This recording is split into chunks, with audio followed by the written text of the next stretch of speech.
10월 23일 오늘 하나님의 말씀은 스가랴 14장 말씀입니다. 1절로 8절 말씀.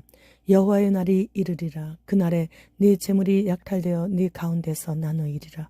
내가 이방 나라들을 모아 예루살렘과 싸우게 하리니 성읍이 함락되며 가옥이 약탈되며 부녀가 욕을 당하며 성읍 백성이 절반이나 사로잡혀 가려니와 남은 백성은 성읍에서 끊어지지 아니하리라. 그때 여호와께서 나가사 그 이방 나라들을 치시되 이왕의 전쟁의 날에 싸운 것 같이 하시리라. 그날에 그의 발이 예루살렘 앞 곧 동쪽 감람산에 서실 것이요 감람산은 그 한가운데가 동서로 갈라져 매우 큰 골짜기가 되어서 산 절반은 북으로 절반은 남으로 옮기고 그 산 골짜기는 아셀까지 이를지라. 너희가 그 산 골짜기로 도망하되 유다왕 우시야 때의 지진을 피하여 도망하던 것 같이 하리라. 나의 하나님 여호와께서 임하실 것이요 모든 거룩한 자들이 주와 함께 하리라. 그날에는 빛이 없겠고 광명한 것들이 떠날 것이라. 여호와께서 아시는 한날이 있으리니 낮도 아니요 밤도 아니라 어두워 갈 때 빛이 있으리로다. 그날에 생수가 예루살렘에서 솟아나서 절반은 동해로 절반은 서해로 흐를 것이라. 여름에도 겨울에도 그러하리라. 본장은 여호와의 날이 되면 선민 이스라엘 민족을 학살한 주변 강대국들은 멸망하고 여호와를 의존하는 남은 자들은 참여하고 구원을 받는다는 메시지예요. 여호와의 날이란 예수 그리스도께서 온 세상 심판을 위해 재림하시는 역사상 최후의 날을 말합니다. 하나님의 백성들에겐 회복과 축복이 주어지는 날을 말하죠. 그러나 불신자들에게는 돌이킬 수 없는 저주받은 날이에요. 역사의 종말에 있을 여호와의 날에는 하나님을 대적하는 자들이 택한 백성들을 괴롭히고 큰 시련과 고통을 주었지만 세상 끝날에는 자기 백성들의 신앙을 연단하신 후에 그들을 심판하셔서 멸망시키신다는 말씀이시죠. 해 아래 새 것이 없듯이 우리가 살고 있는 이 시대가 옛적에 이스라엘을 괴롭히고 핍박하고 박해하던 아시리아와 바벨론의 역사를 우리는 알고 있습니다. 이스라엘이 하나님 앞에서 범죄하였을 때 이방 나라들을 징계의 도구로 사용하셨듯이 우리도 우리의 범죄로 인해 엘리트들이 옛적에 이스라엘을 괴롭히던 이스라엘 주변의 강대국들처럼 현재 우리를 박해하고 괴롭히고 있습니다.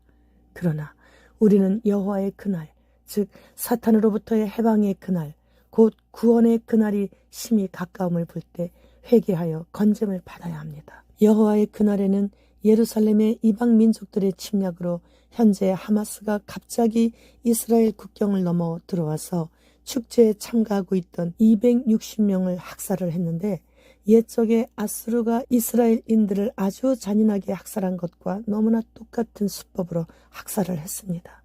그리고 이스라엘 인질들을 사로잡아 갔는데 지금 마지막 때 여호와의 그날에 이러한 일들이 다시 이스라엘에 일어나는 것이죠.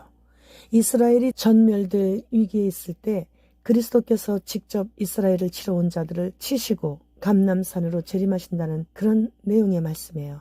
그때서야 비로소 자신들이 그토록 기다리던 메시아가 바로 자신들의 조상들이 십자가에서 죽였던 예수 그리스도임을 깨달아 통곡을 하게 되는 그날이 바로 오늘 본문의 내용입니다. 9절 말씀. 여호와께서 천하의 왕이 되시리니 그날에는 여호와께서 홀로 한 분이실 것이요 그의 이름이 홀로 하나이실 것이라. 11절 말씀. 사람이 그 가운데 살며 다시는 저주가 있지 아니하리니 예루살렘이 평안히 서리로다. 이렇게 하나님께서 직접 악한 자들을 다 멸하시는 아마겟돈 전쟁이 끝나면서 9절 말씀에 천년 왕국의 도래를 말씀하시는 거죠. 그때는 사탄이 무저갱에 갇히게 되기 때문에 이 땅에는 우상들인 이방신들이 없고 오직 온 천하에 예수 그리스도만이 홀로 왕이 되신다는 거예요. 예루살렘은 이스라엘 역사상 전쟁이 끊이지 않았던 성읍이기에 다시는 저주가 없고 평안하다는 것은 천년 왕국 때 일인 것이죠. 12절 말씀. 예루살렘을 친 모든 백성에게 여호와께서 내리실 재앙은 이러하니 곧 섰을 때 그들의 살이 썩으며 그들의 눈동자가 눈구멍 속에서 썩으며 그들의 혀가 입속에서 썩을 것이요. 이 말씀은 어떤 바이러스로 인함이라면 살을 파먹는 박테리아일 수도 있는 것이겠지만 어떤 질병으로 인함이라기보다는 핵전쟁 이후의 모습을 묘사한 것에 가깝다고 봅니다. 오늘 본문은 예루살렘을 대적한 이방 나라들에 대한 징계와 더불어 재앙 가운데서 살아남은 자들이 하나님께 감사드리고 모든 것이 성결케 되는 하나님 나라가 완전히 회복되는 모습을 기록하고 있어요. 사실상 이스라엘의 회개를 촉구하고 성전 재건을 계속할 것을 명령하면서 시작된 스가랴서는 이 지상의 성전의 실체이신 메시아의 도래와 이로 인해 완성될 메시아 왕국의 영광에 대한 강한 희망을 심어주고 있는 것입니다. 16절 말씀. 예루살렘을 치러왔던 이방 나라들 중에 남은 자가 해마다 올라와서 그 왕 만군의 여호와께 경배하며 초막절을 지킬 것이라. 본장에 언급된 초막절의 이 절기가 천년왕국에서 지켜진다는 그런 단순히 예식을 준수한다는 그런 의미가 아니고 종말론적인 하나님의 통치가 완성되는 날에 있게 될 온전한 예배를 가리키는 거예요. 이 절기에 올라오지 않는 자는 이집트 사람이나 어느 나라 사람이든지 하나님께서 비를 내리지 않는 벌을 받게 될 것이라고 언급하고 있는데, 이 말씀은 이와 같이 벌을 받게 되는 것은 문자적으로 초막절을 지키지 않았기 때문이 아니라 하나님의 말씀에 순종하여 믿음으로 지키지 않았기 때문인 것이죠. 즉 적극적으로 선과 의를 행하지 않는 자는 결과적으로 악과 불의를 행하는 자와 동일한 심판을 받게 된다는 사실을 교훈해주고 있는 거예요. 율법을 완성시키신 주님의 계명인 오직 위로 하나님 한 분만을 섬기고 내 이웃을 내 몸과 같이 사랑하라는 그 말씀을 준행하면 선과 의를 행하는 자가 되는 것이에요. 따라서 한 번 구원은 영원히 지속되는 것이 아닌 주님의 뜻을 따라 항상 운동력이 있어야 하는 거죠. 따라서 신앙인은 끊임없이 의를 위해 기도하며 선을 행하는 생동감 있는 신앙생활을 해야 하는 것이에요.